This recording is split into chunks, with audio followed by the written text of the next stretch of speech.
இன்று நீங்கள் கடந்து வந்து கொண்டிருக்கும் இந்த வேதனையான சூழ்நிலையை உங்களால் கடந்து வர முடியும் என்று தேவன் அறிந்திருக்கிறபடியினால்தான் இந்த பரீட்சையை தேவன் உங்கள் வாழ்க்கையிலே அனுமதித்திருக்கிறார். இந்த சூழ்நிலையிலும் அவர் உங்களை தாங்கிக் கொள்ள முடியும்.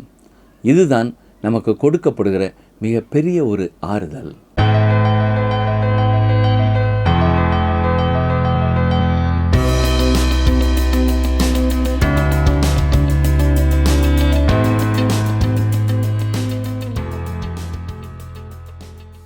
கிறிஸ்தவுக்குள் மிகவும் பிரியமான வேத ஆராய்ச்சி நேயர்களை இயேசு கிறிஸ்துவின் நாமத்தினாலே வாழ்த்துகிறோம்.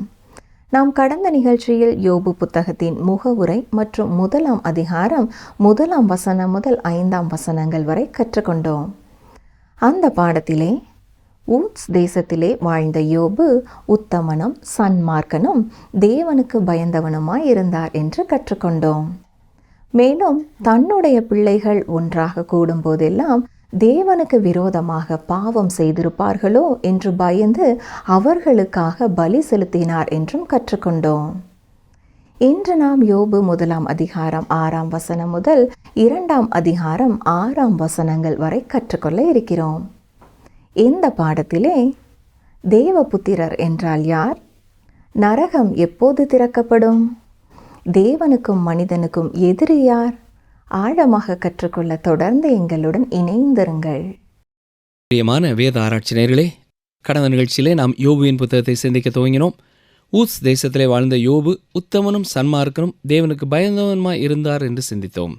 அவருடைய வாழ்க்கையிலே ஆர்வம் தரக்கூடிய ஒரு காரியம் என்னவென்றால், தன்னுடைய பிள்ளைகள் ஒன்றாக கூடும் பொழுதெல்லாம், விருந்திலே பங்கு பெறும் போதெல்லாம் தேவனுக்கு விரோதமாக பாவம் செய்திருப்பார்களோ என்று பயந்து அவர்களுக்காக பலி செலுத்தினார்.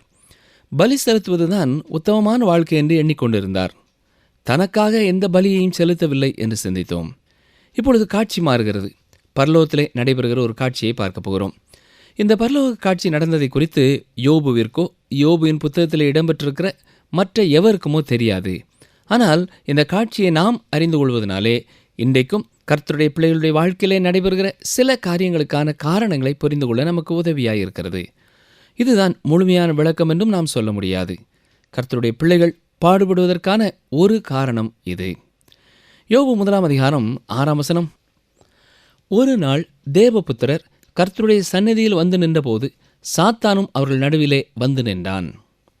இது பரலோகத்தில் இடம்பெறும் ஒரு காட்சி. தேவபுத்திரர், அதாவது தேவனுடைய சிருஷ்டிப்பிலே ஒரு கூட்டத்தினர் தேவனுக்கு முன்னே வந்து நிற்கிறார்கள். இவர்களை குறித்து மிக அதிகமாக நமக்கு தெரியாது. இவர்கள் எண்ணிக்கைக்கு அடங்காதவர்கள். அதாவது என்னாலும் உங்களாலும் அவர்களை எண்ண முடியாது. மேலும் அவர்கள் மனிதர்கள் அல்ல என்றாலும் அவர்கள் தேவனுடைய பொறுப்புள்ள சிருஷ்டிகள். அவ்வப்பொழுது அவர்கள் தேவனுடைய சந்நிதியிலே வந்து நின்று அறிக்கை சமர்ப்பிக்க வேண்டும். இது நாம் எதிர்பார்க்கக்கூடிய ஒரு காரியம்தான். ஆனால் அங்கே நடைபெறுகிற மற்றொரு சம்பவம் நமக்கு அதிர்ச்சி தருகிற ஒன்றாயிருக்கிறது. ஏன்? சாத்தானும் அவர்கள் நடுவிலே வந்து நின்றான் என்று வாசிக்கிறோம். உண்மையாகவே இது ஒரு ஆச்சரியமான காரியம்தான். யோபு 1ஆம் அதிகாரம் 7ஆம் வசனம். கர்த்தர் சாத்தானை பார்த்து, நீ எங்கே இருந்து வருகிறாய் என்றார். சாத்தான் கர்த்தருக்கு பிரதித்திரமாக, பூமி எங்கும் உலாவி அதில் சுற்றித் தெரிந்து வருகிறேன் என்றான். கவனித்தீர்களா? சாத்தானும் அறிக்கை சமர்ப்பிக்கிறான். இது மிக ஆச்சரியமாக இருக்கிறது. அவன் நரகத்திலிருந்து பரலோகத்திற்கு சென்றான் என்று சொல்லப்பட்டிருக்கிறதா? இல்லை. பிரியமானவர்களே, நரகமானது இன்னமும் திறக்கப்படவில்லை. இன்று ஒருவரும் நரகத்தில் இல்லை. இந்த பூமியிலே 1000 வருட அரசாட்சி இடம்பெற்ற பின்னர்தான் நரகம் திறக்கப்படும். நரகம் சாத்தானுக்கும் அவனுடைய தூதர்களுக்கும் என்று ஆயத்தம் செய்யப்பட்டு கொண்டிருக்கிறது. இன்னமும் பிசாசானவன் அங்கே போடப்படவில்லை. இன்று இந்த உலகத்திலே நாம் எப்படி எங்கேயும் செல்ல முடியுமோ அதுபோலவே சாத்தானும் பூமியின் எல்லை எங்கிலும் செல்லக்கூடியவனாயிருக்கிறான். அவன் பூமியிலே தான் இருக்கிறான். கர்த்தரிடத்தில் அவன் சொல்வது என்ன? பூமி எங்கும் உலாவி சுற்றி தெரிந்து வருகிறேன் என்கிறான். 2 கொரிந்தியர் 4ஆம் அதிகாரம் 4ஆம் வசனத்திலே இப்பிரபஞ்சத்தின் தேவனானவன் என்று அவனை குறித்து சொல்லப்பட்டிருக்கிறது. எபேசியர் 2ஆம் அதிகாரம் 2ஆம் வசனத்திலே ஆகாயத்து அதிகார பிரபுவாகிய ஆவி என்றும் அவனை குறித்து சொல்லப்பட்டிருக்கிறது. 1 பேதுரு 5ஆம் அதிகாரம் 8ஆம் வசனத்திலே உங்கள் எதிராளியாகிய பிசாசானவன் கெர்ச்சிக்கிற சிங்கம் போல எவனை விழுங்கலாமோ என்று வகை தேடி சுற்றித் திரிகிறான் என்றும் சொல்லப்பட்டிருக்கிறது. இந்த வசனம் நமக்கு ஒரு எச்சரிப்பாக சொல்லப்பட்டிருக்கிறது. இதே காரியம்தான் யோபுவின் புத்தகத்திலேயும் நமக்கு சொல்லப்படுகிறது. இந்த பூமியிலே எங்கும் சுற்றி உலாவுவதற்கு தனக்கு சுயாதீனம் இருக்கிறது என்று பிசாசானவன் சொல்லுகிறான். ஞாபகம் இருக்கிறதா? அவன் இயேசுவை சோதிக்கும் பொழுதே இந்த உலகத்தின் அனைத்து ராஜ்யங்களையும் அவருக்கு தருவேன் என்றான். நீ அதையெல்லாம் எனக்கு கொடுக்க வேண்டியதில்லை என்று இயேசு அவனுக்கு பதில் உரைக்கவில்லை. அந்த சோதனையை அவர் மேற்கொண்டார். அந்த ராஜ்யங்களில் எல்லாம் பிசாசானவன் சுற்றி அலையக்கூடியவனாகவே இருந்தான். இன்றைக்கு இந்த உலகத்தை நீங்கள் நோக்கி பார்ப்பீர்கள் என்றால் பிசாசானவனே எல்லாவற்றையும் பொறுப்படுத்தி செய்வது போல உங்களுக்கு தெரியும் இல்லையா? தேவன் எல்லாவற்றிற்கும் மேலாக ஆளுகை செய்கிறவராய் இருக்கிறார். ஆனால் ஒரு குறிப்பிட்ட காலம் வரை பிசாசானவனுக்கு தேவன் சுயாதீனம் கொடுத்திருக்கிறார். இன்று நாம் வாழுகிற இந்த உலகம் பிசாசானவனால் கட்டுப்படுத்தப்பட்டு வருகிறது. அவன் மேற்கொள்ளப்பட வேண்டியவனாய் இருக்கிறான். ஆட்டுக்குட்டியானவரின் இரத்தத்தினாலே மாத்திரமே நாம் அவனை மேற்கொள்ள முடியும். யோபு 1:8 கர்த்தர் சாத்தானை நோக்கி, என் தாசனாகிய யோபுவின் மேல் கவனம் வைத்தாயோ? உத்தமனும் சன்மார்க்கனும் தேவனுக்கு பயந்து பொல்லாப்புக்கு விலகுகிறவனுமாகிய அவனைப் போல பூமியில் ஒருவனும் இல்லை என்றார். யோபுவை குறித்து கர்த்தரும் ஒரு நல்ல அறிக்கை கூறுகிறார். யோபு குறிப்பிடத்தக்க ஒரு மனிதர் என்கிறார். பிசாசானவன் யோபுவை தன்னுடையவனாக்க முற்படுகிறான். யோபு 1:9-10 அதற்கு சாத்தான் கர்த்தருக்கு பிரதியுத்தரமாக, யோபு விருதாவாகவா தேவனுக்கு பயந்து நடக்கிறான்? நீர் அவனையும் அவன் வீட்டையும் அவனுக்கு உண்டான எல்லாவற்றையும் சுற்றி வேலி அடைக்கவில்லையோ? அவன் கைகளின் கிரியையை ஆசீர்வதித்தீர், அவனுடைய சம்பத்து தேசத்தில் பெருகிற்று. ஏற்கனவே யோபுவை கவிழ்க்க முற்பட்டு முடியாமல் போனபடினாலே அவனை சுற்றி இருக்கிற வேலியை உணர்ந்து கொள்கிறான். நீர் அவனையும் அவன் வீட்டையும் அவனுக்கு உண்டான எல்லாவற்றையும் சுற்றி வேலி அடைக்கவில்லையா என்று பிசாசானவன் கேட்கிறான். பிரியமான சகோதரனை சகோதரியே, இன்றைக்கும் ஒவ்வொரு விசுவாசியை சுற்றியும் கர்த்தர் ஒரு வேலியை வைத்திருக்கிறார். தேவனுடைய அனுமதி இல்லாமல் உங்களை பிசாசானவன் தொட முடியாது. அவர் அவனுக்கு அனுமதி கொடுப்பார் என்றாலும் அவருடைய நோக்கம் நிறைவேறத்தான் அனுமதி கொடுப்பார். அதைத்தான் இந்த புத்தகம் நமக்கு கற்றுக் கொடுக்கிறது. யோபு 1:11 ஆனாலும் உம்முடைய கையை நீட்டி அவனுக்கு உண்டானவை எல்லாம் தொடுவீரானால் அப்பொழுது அவன் உமது முகத்துக்கு எதிரே உம்மை தூஷிக்கானோ பாரும் என்றான். யோபு சுயநலத்துடன் தான் உத்தமமாக இருக்கிறார். தேவன் பாதுகாவலை அப்புறப்படுத்துவார் என்றால் தேவனை தூஷிப்பார் என்று கூறினான். பிரியமானவர்களே, இன்றைக்கும் உலகத்தில் உள்ள பலர் தேவனை சபிக்கிறார்கள், தேவனை தூஷிக்கிறார்கள். அது சந்தேகமில்லாத ஒரு கேள்வி. பொது இடங்களிலே போய் சற்று நேரம் உங்கள் காதுகளை திறந்து நின்று பாருங்கள். தேவனை தூஷிக்கும் பல வார்த்தைகளை நீங்கள் கேட்கலாம். இன்றைக்கு எத்தனை பேர் தேவனுக்கு கண் இல்லையா, காது இல்லையா, அறிவில்லையா என்றெல்லாம் பேசுகிறார்கள். யோபுவை சுற்றி ஒரு வேலி அமைக்கப்பட்டிருந்தது. எனவே பிசாசானவன் யோபுவை தொட முடியவில்லை. இதை அவன் கண்டுகொள்கிறான். எப்படியாவது யோபுவை பிடிக்க வேண்டும் என்று நினைத்தான். பிரியமானவர்களே, சாத்தான் மனுக்குலத்தை வெறுக்கிறான், மனிதர்களை பகைக்கிறான், மனிதர்களை அவன் ஆள விரும்புகிறான். யோபு 1:12 கர்த்தர் சாத்தானை நோக்கி, இதோ அவனுக்கு உண்டானவையெல்லாம் உன் கையில் இருக்கிறது, அவன் மேல் மாத்திரம் உன் கையை நீட்டாதே என்றார். அப்பொழுது சாத்தான் கர்த்தருடைய சன்னதியை விட்டு புறப்பட்டு போனான். இங்கே நாம் கற்றுக்கொள்ளும் சத்தியம் என்ன? நாம் இந்த உலகத்திலே சார்ந்திருக்கும் சில காரியங்களை பிசாசானவன் எடுத்துக்கொள்ளும்படியாக தேவன் அனுமதி கொடுக்கிறார். நம்முடைய பாதுகாவல் என்று நாம் எண்ணி இருக்கிற நபர்களையோ பொருட்களையோ செல்வத்தையோ நம்மை விட்டு தேவனை எடுக்கும் பொழுது நாம் தேவனை நோக்கி கூக்குரலிடுகிறோமா? இப்பொழுது யோபுவிற்கு சொந்தமான செல்வத்தை, சம்பத்தை சாத்தான் எடுத்துக்கொள்ள தேவன் அனுமதி கொடுக்கிறார். சாத்தான் அதை அழிக்கப் போகிறான். தேவன் எக்காலத்திலும் நேசிக்கப்படத்தக்கவர் அல்ல. தனது ஆதாயத்திற்காக மனிதன் தேவனை நேசிக்கிறான் என்பது போல சாத்தான் பேசினான். சாத்தான் தேவனுக்கும் மனிதனுக்கும் எதிரி. யோபு 1:13 பின்பு ஒரு நாள் யோபுடைய குமாரரும் அவன் குமாரத்திகளும் தங்கள் மூத்த சகோதரன் வீட்டிலே புசித்து திராட்சரசம் குடிக்கிற போது யோபுவின் பிள்ளைகள் ஒவ்வொரு நாளும் தங்கள் வாழ்க்கையை மிக சந்தோஷமாக அனுபவித்தார்கள். ஒவ்வொரு நாளும் ஒவ்வொரு சகோதரனுடைய வீட்டிலே விருந்து. வசனங்கள் 14-15 ஒரு நாள் அவனிடத்தில் வந்து எருதுகள் உழுகிற போது கழுதைகள் அவைகளின் பக்கத்திலே மேய்ந்து கொண்டிருக்கையில் சபேயர் அவைகள் மேல் விழுந்து அவைகளை சாய்த்து கொண்டு போனார்கள். வேலையாட்களையும் பட்டய கருக்கினால் வெட்டி போட்டார்கள். நான் ஒருவன் மாத்திரம் தப்பி அதை உமக்கு அறிவிக்கும்படி வந்தேன் என்றான். இங்கே யோபு ஒரு அற்புதமான வாழ்க்கையை பெற்றவராயிருக்கிறார். அப்படிப்பட்ட வேளையிலே திடீரென்று காரியங்கள் ஒன்றன் பின் ஒன்றாக நடக்க ஆரம்பிக்கிறது. தனக்கு இப்படி ஒரு எதிரி உண்டு என்று யோபு கனவிலும் எண்ணவில்லை. இப்பொழுது சபையர் வந்து யோபுவினுடைய மிருக ஜீவன்களை எடுத்துக்கொள்கிறார்கள்.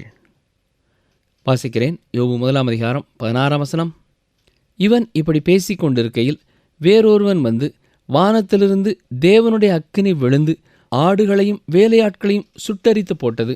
நான் ஒருவன் மாத்திரம் தப்பி அதை உமக்கு அறிவிக்கும்படி வந்தேன் என்றான். கவனித்தீர்களா? தேவனுடைய அக்கினி விழுந்தது.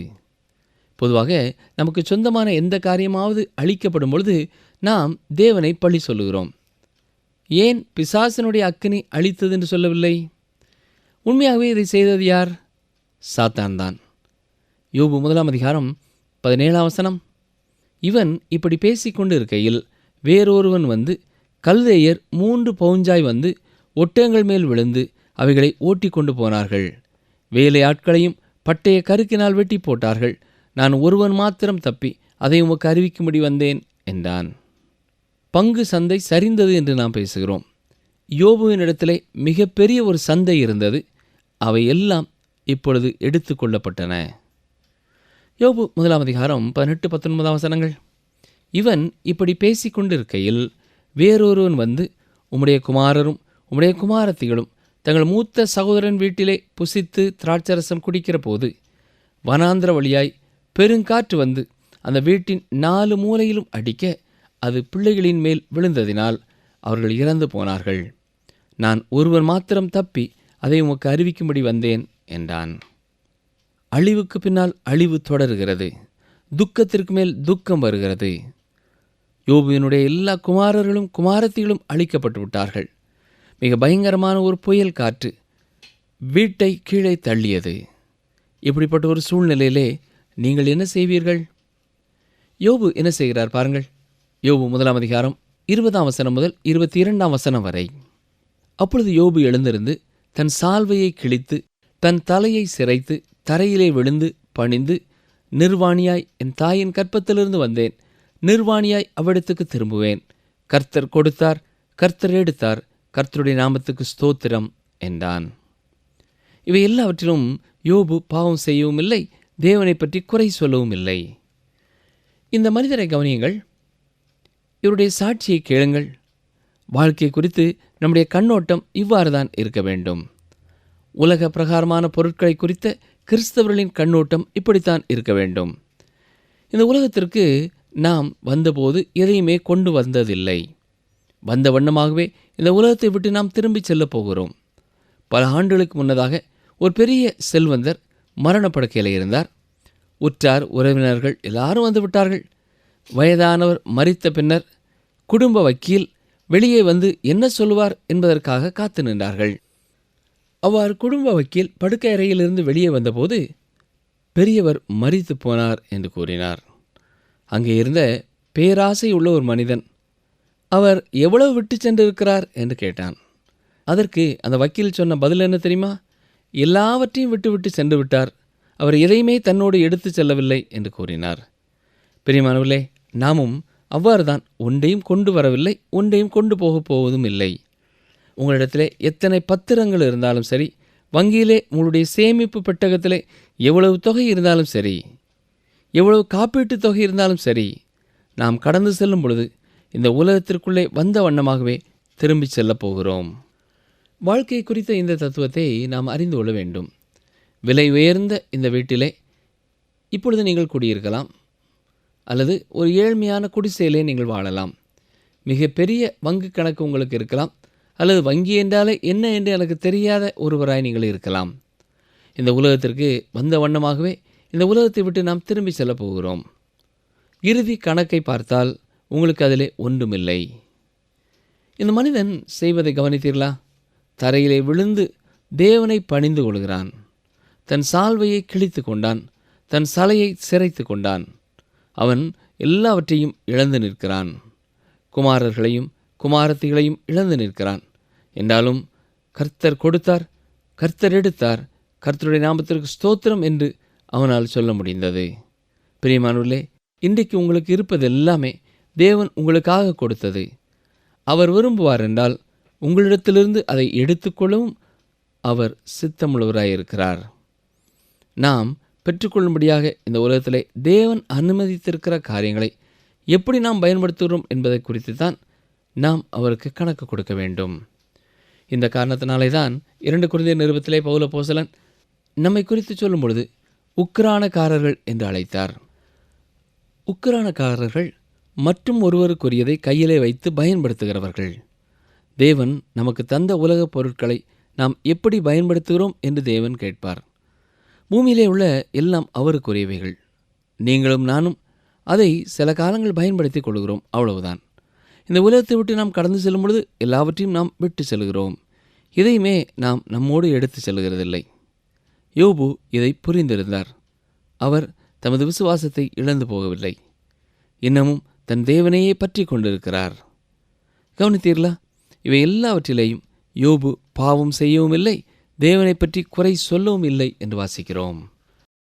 இப்பொழுது யோபு 2ஆம் அதிகாரத்திற்குள்ளே கடந்து செல்வோம். யோபு 2ஆம் அதிகாரம் 1ஆம் வசனம். பின்னொரு நாளிலே தேவபுத்திரர் கர்த்தருடைய சந்நிதியில் வந்து நின்றபோது சாத்தானும் அவர்கள் நடுவிலே கர்த்தருடைய சந்நிதியில் வந்து நின்றான். மீண்டுமாக தேவனுடைய சிருஷ்டியாகிய தேவபுத்திரர்கள் கணக்கு ஒப்புவிக்கும்படியாக கர்த்தருடைய சன்னிதானத்திலே வந்து நிற்கிறார்கள். பிரியமானவர்களே, நானும் நீங்களும் ஒரு நாள் கர்த்தருக்கு கணக்கு கொடுக்க வேண்டியவர்களாய் இருக்கிறோம். 2 கொரிந்தியர் 5ஆம் அதிகாரம் 10ஆம் வசனத்திலே நாம் பார்ப்பது போல ஒவ்வொரு கிறிஸ்தவனும் தேவனுடைய நியாயாசனத்திற்கு முன்பாக நிற்க வேண்டும். இந்த உலகத்திலே எப்படி நாம் உண்மை உள்ள உக்கிரானக்காரர்களாய் இருந்தோம் என்பதை குறித்து அவருக்கு நாம் கணக்கு ஒப்புவிக்க வேண்டும். விசுவாசிகள் வெள்ளை சிங்காசனத்திற்கு முன்பாக கணக்கு ஒப்புவிக்க வேண்டியதில்லை. இது இயேசு கிறிஸ்துவை தங்கள் இரட்சகராக விசுவாசியாதவர்களுக்கு உண்டான நியாய தீர்ப்பு. தேவனால் சிருஷ்டிக்கப்பட்ட சகல சிருஷ்டிகளும் அவரிடத்திலே கணக்கு ஒப்புவிக்க வேண்டும். பிரியமானவர்களே, அவர் தேவனாயிருக்கிறார். இன்று நாம் மிக சுயாதீனமானவர்களாக இல்லை. இந்நாட்களிலே எங்கு பார்த்தாலும் எங்களுக்கு சுதந்திரம் வேண்டும், எங்களுக்கு சுதந்திரம் வேண்டும் என்ற குரலை கேட்கிறோம். இன்று நமக்கு எவ்வளவு சுதந்திரம் இருக்கிறது? ஒரு வெட்டுக்கிளி எவ்வளவு உயரமாக இருக்கிறதோ அதற்கு தக்கதாக மனிதனை விட அது குதிக்க முடியும். நம்மாலும் குதிக்க முடியும் என்றால் ஒரு உயரமான ஒரு கட்டிடத்தின் உயரத்திற்கு நாம் குதிக்கலாம். நமக்கு எல்லாவற்றிலேயும் ஒரு அளவு இருக்கிறது. நாம் தேவனுடைய சிருஷ்டிகள், அவர் சிருஷ்டிகர். நாம் எல்லாரும் அவருக்கு பதில் கூற வேண்டும். இந்த தேவபுத்திரர் தேவருக்கு முன்னதாக கணக்கு ஒப்புவிக்க வந்து நின்ற பொழுது மீண்டும் சாத்தானும் அங்கே வந்து நிற்கிறான். அவன் தேவனுடைய ஆளுகைக்கு வெளியே இல்லை. தேவன் போட்ட வட்டத்தை தாண்டி அவன் செல்ல முடியாது. அவன் என்ன சொல்வான் என்பதை தேவன் அறிந்தவராய் இருந்தாலும் அவன் தேவனுக்கு முன்னதாக நின்று அவன் என்ன செய்தான் என்பதை கூற வேண்டியவனாயிருக்கிறான். யோபு 2ஆம் அதிகாரம் 2ஆம் வசனம். கர்த்தர் சாத்தானை பார்த்து, நீ எங்கே இருந்து வருகிறாய் என்றார். சாத்தான் கர்த்தருக்கு பிரதித்திரமாக, பூமி எங்கும் உலாவி அதில் சுற்றி தெரிந்து வருகிறேன் என்றான். மீண்டுமாக சாத்தான் பூமி எங்கும் உலாவி அதிலே சுற்றி தெரிந்து வருகிறேன் என்கிறான். பிரியமானவர்களே, இன்றைக்கு பூமியை ஆளுகிறவன் அவன்தான். உங்களை சுற்றி நீங்கள் பார்ப்பீர்கள் என்றாலே அது மிக தெளிவாக உங்களுக்கு தெரியும். யோபு 2ஆம் அதிகாரம் 3ஆம் வசனம். அப்பொழுது கர்த்தர் சாத்தானை நோக்கி, நீ என் தாசனாகிய யோபின் மேல் கவனம் வைத்தாயோ? உத்தமனும் சன்மார்க்கனும் தேவனுக்கு பயந்து பொல்லாப்புக்கு விலகிறவனுமான மனுஷனாகிய அவனைப் போல பூமியில் ஒருவனுமில்லை. முகாந்திரமில்லாமல் அவனை நிர்மூலமாக்கும்படி நீ என்னை ஏவின போதிலும் அவன் இன்னும் தன் உத்தமத்திலே உறுதியாய் நிற்கிறான் என்றார். பிரியமானவர்களே, இது என்ன? வந்தவுடனேயே கர்த்தர் சாத்தானிடத்திலே யோபுவை குறித்து பேசுகிறார் என்று நீங்கள் நினைக்கலாம். அவன் என்ன எண்ணத்தோடு வந்து நிற்கிறான் என்பது தேவனுக்கு தெரியும். எனவேதான் நேராக அவர் அதை குறித்து பேசுகிறார். இந்த வசனம் நமக்கு சொல்லும் சத்தியம் என்ன? எந்த ஒரு காரணமும் யோபுவின் வாழ்க்கையிலே இல்லாமல் இருந்தாலும் சாத்தான் யோபுவிற்கு இத்தனை காரியங்களையும் செய்ய தேவன் அனுமதி கொடுத்தார். அடிக்கடி மனிதர்கள் சொல்வது என்ன? ஏன் தேவன் இந்த காரியத்தை என்னுடைய வாழ்க்கையிலே அனுமதித்தார் என்று சொல்கிறார்கள். ஒருவேளை தேவன் அவர்களை பார்த்து, உங்களிலே எந்த காரணமும் இல்லை, உண்மைதான், நான் உங்களை அடிக்கவில்லை, நான் உங்களை தண்டிக்கவில்லை, இன்னும் அதிகமாக உங்களை என் அருகே கொண்டு வரவே நான் விரும்புகிறேன் என்று சொல்கிறார். அதைத்தான் யோபுவின் வாழ்க்கையிலேயும் அவர் செய்தார். எந்த காரணமும் இல்லாமல் அத்தனை இழப்பையும் சந்தித்தார். நிகழ்ச்சி கேட்டுக்கொண்டிருக்கிற எனக்கு அருமையான சகோதரனை சகோதரியே, உங்களுடைய வாழ்க்கையிலே நீங்கள் இழந்து நிற்கும் காரியங்களை நினைத்து ஏங்கிக் கொண்டு, ஏன் என்னுடைய வாழ்க்கையிலே இது நடந்தது, நான் என்ன தவறு செய்தேன் என்ற கேள்விக்குறியோடு இருக்கிறீர்களா? ஒருவேளை உங்களுடைய வாழ்க்கையிலேயும், மகனே மகளே, நீ செய்த தவறுக்காக இது உன்னுடைய வாழ்க்கையிலே ஏற்படவில்லை, நீ இன்னும் அதிகமாக என்னை அண்டிக் கொள்ள வேண்டுமென்றே நான் விரும்புகிறேன் என்று சொல்கிறாரா? சில விசுவாசிகள் பாடுபடும் பொழுது இன்னும் சிலர் அவர்களை நோக்கி தங்கள் கரங்களை நீட்டி தேவன் அவர்களை தண்டிக்கிறார் என்று சொல்கிறோம். ஆனால் உண்மையில் அது உண்மையாயிராது. என்னையோ உங்களையோ சோதிக்க முடியாத ஒரு வகையிலே அந்த குறிப்பிட்ட சகோதரனையோ சகோதரியையோ தேவன் பரீட்சிக்கிறார். அவர்கள் படுகிற பாடுகள் வேதனைகள் நம்முடைய வாழ்க்கையிலே வருமென்றால் நம்மால் அதை தாங்கிக் கொள்ள முடியாது. யோபு சந்தித்த பாடுகளை சந்திக்க நம்மிலே எவருக்கு துணிச்சல் உண்டு? யார் யாரை எப்படி பரீட்சிக்க முடியுமோ அப்படித்தான் தேவன் பரீட்சிக்கிறார். யோபை குறித்து மேலும் கர்த்தர் சாத்தானிடத்தில் என்ன சொல்கிறார் கவனித்தீர்களா? யோபு இன்னமும் என்னைத்தான் சேவிக்கிறான், அவனிடத்தில் உள்ள எல்லாவற்றையும் எடுத்துக்கொள்ள அனுமதி கொடுத்தால் என்னை தூஷிப்பான் என்று சொன்னாயே, அவன் அதை செய்யவில்லையே, அவன் இன்னமும் எவ்வளவு உண்மையும் உத்தமமாய் இருக்கிறான் பார்த்தாயா என்று சொல்லுகிறார். யோபு 2ஆம் அதிகாரம் 4 முதல் 6ஆம் வசனம் வரை கவனியுங்கள். சாத்தான் கர்த்தருக்கு பிரதியுத்தரமாக, தோலுக்கு பதிலாக தோலையும் தன் ஜீவனுக்கு பதிலாக தனக்கு உண்டான எல்லாவற்றையும் மனுஷன் கொடுத்து விடுவான். ஆனாலும் நீர் உம்முடைய கையை நீட்டி அவன் எலும்பையும் அவன் மாம்சத்தையும் தொடுவீரானால் அப்பொழுது அவன் உமது முகத்துக்கு எதிரே உம்மை தூஷிக்கானோ பாரும் என்றான். அப்பொழுது கர்த்தர் சாத்தானை நோக்கி, இதோ அவன் உன் கையில் இருக்கிறான், ஆகிலும் அவன் பிராணனை மாத்திரம் தப்ப விடு என்றார். பிரியமானவர்களே, நம்மை குறித்தும் சாத்தானுக்கு மிக துல்லியமாக தெரியும். நம்முடைய வாழ்க்கையிலே உள்ள ஆயுதங்களை அவன் அறிந்திருக்கிறான். நம்முடைய வாழ்க்கையிலே உள்ள பலவீனங்களை குறித்தும் அவன் அறிந்திருக்கிறான். ஆனால் தேவன் நமக்கு ஒரு அருமையான வாக்குத்தத்தத்தை கொடுத்திருக்கிறார். அது என்ன? 1 கொரிந்தியர் 10ஆம் அதிகாரம் 13ஆம் வசனத்தை பாருங்கள். வாசிக்கிறேன். 1 கொரிந்தியர் 10:13. மனுஷருக்கு நேரிடுகிற சோதனையே அல்லாமல் வேறே சோதனை உங்களுக்கு நேரிடவில்லை. தேவன் உண்மையுள்ளவராயிருக்கிறார். உங்கள் திராணிக்கு மேலாக நீங்கள் சோதிக்கப்படுகிறதற்கு அவர் இடம் கொடாமல் சோதனையை தாங்கத்தக்கதாக சோதனையோடு கூட அதற்கு தப்பிக்கொள்ளும்படியான போக்கையும் உண்டாக்குவார். நம்முடைய திராணிக்கு மேலாக தேவன் நம்மை சோதிக்கிறதில்லை. இதை நாம் உணர்ந்து கொள்ள வேண்டும். இன்றைக்கு நீங்கள் கடந்து வந்து கொண்டிருக்கிற இந்த வேதனையான சூழ்நிலையை உங்களால் கடந்து வர முடியும் என்பதை தேவன் அறிந்திருக்கிறபடினாலே தான் இந்த பரீட்சையை தேவன் உங்கள் வாழ்க்கையிலே அனுமதித்திருக்கிறார். இந்த சூழ்நிலையிலேயும் அவர் உங்களை தாங்கிக் கொள்ள முடியும். இதுதான் நமக்கு கொடுக்கப்படுகிற மிகப்பெரிய ஒரு ஆறுதல். நாளைக்கு நம்முடைய வாழ்க்கையிலே என்ன நடக்கும் என்பது நமக்கு தெரியாது. நாளை மறுநாள் நமக்கு என்ன நடக்கும் என்பதும் நமக்கு தெரியாது. வார்த்தைகளுக்கு அப்பாற்பட்ட ஒரு துக்கமான காரியத்தை நாம் சந்திக்க வேண்டியதிருக்கலாம், அல்லது மிக அதிகமான சந்தோஷத்தை கொடுக்கும் ஒரு சம்பவத்தை சந்திக்க இருக்கலாம். அது எந்த ஒரு காரியமாக இருந்தாலும் அதன் வழியாக கடந்து செல்ல நான் உனக்கு துணை செய்கிறேன் என்று கர்த்தர் சொல்கிறார். எந்த அக்கினி சூளையின் நடுவிலையும் நீ கடந்து சென்றாலும் நான் உன்னோடு இருப்பேன் என்கிறார். இது எத்தனை அருமையான ஒரு சத்தியம் இல்லையா? பிசாசானவன் பொய் சொல்லுகிறான். தன் சரீரத்திற்காக யோபு எதை வேண்டுமென்றாலும் கொடுப்பார் என்கிறான். அவருடைய மாம்சத்தையும் எலும்பையும் தொட அனுமதி கொடுத்தால் யோபு தேவனை சபிப்பார் என்று கூறினான். நிகழ்ச்சியை கேட்டுக்கொண்டிருக்கிற எனக்கு அருமையான சகோதரனை சகோதரியே, இன்றைக்கு உங்களுடைய வாழ்க்கையிலே நடைபெற்று கொண்டிருக்கிற ஏதோ ஒரு காரியத்தை குறித்து ஏன் தேவன் என்னுடைய வாழ்க்கையிலே இதை அனுமதித்தார் என்ற கேள்விக்குறியோடு இருக்கிறீர்களா? கலங்காதிருங்கள். நீங்கள் கடந்து வரும் பாதை தேவனுக்கு தெரியும். உங்கள் மன வேதனையை அவர் அறிந்திருக்கிறார். உங்களுடைய சரீர வேதனையை அவர் அறிந்திருக்கிறார். உங்கள் தகுதிக்கு மேலாக அவர் உங்கள் வாழ்க்கையிலே அனுமதிக்கிறதில்லை. உங்கள் வாழ்க்கையிலே நடைபெறுகிற எந்த காரியமும் தேவனுக்கு தெரியாமல் நடைபெறுகிறதில்லை. தேவன் எல்லாவற்றிலேயும் ஒரு நோக்கம் வைத்திருக்கிறார். அது நம்முடைய நன்மைக்காகவும் அவருடைய நாம மகிமைக்காகவும் என்பதை நாம் மறந்து போக வேண்டாம். அன்பர்களே, இந்த நாளிலும் நாம் கற்றுக்கொண்ட வேத பகுதி நம்முடைய ஆவிக்குரிய வாழ்க்கையின் வளர்ச்சிக்கு உதவியாக இருந்திருக்குமே. சற்று ஞாபகப்படுத்திக் கொள்வோமா? யோபுவின் வாழ்க்கையிலே அழிவுக்கு பின்னால் அழிவு தொடர்கிறது. துக்கத்திற்கு மேல் துக்கம் வருகிறது. யோபுவின் எல்லா குமாரரும் குமாரத்திகளும் அழிக்கப்பட்டு விட்டார்கள். பயங்கரமான புயல் காற்று வீட்டை கீழே தள்ளியது. இப்படிப்பட்ட நிலைமையிலே யோபு என்ன சொன்னார்? கர்த்தர் கொடுத்தார், கர்த்தர் எடுத்தார், கர்த்தருடைய நாமத்திற்கு ஸ்தோத்திரம் என்றார். இன்றைக்கும் ஒவ்வொரு விசுவாசியை சுற்றியும் கர்த்தர் ஒரு வேலியை வைத்திருக்கிறார். தேவனுடைய அனுமதி இல்லாமல் பிசாசானவன் உங்களை தொட முடியாது. நம்மை குறித்து சாத்தானுக்கு மிக துல்லியமாக தெரியும். நம்முடைய வாழ்க்கையிலே உள்ள ஆயுதங்களை அவன் அறிந்திருக்கிறான். நம்முடைய பலவீனங்களை குறித்தும் அவன் அறிந்திருக்கிறான். ஆனால் தேவன் நமக்கு ஒரு அருமையான வாக்குத்தத்தத்தை கொடுத்திருக்கிறார். மனுஷருக்கு நேரிடுகிற சோதனையே அல்லாமல் வேறே சோதனை உங்களுக்கு நேரிடவில்லை. தேவன் உண்மையுள்ளவராயிருக்கிறார்.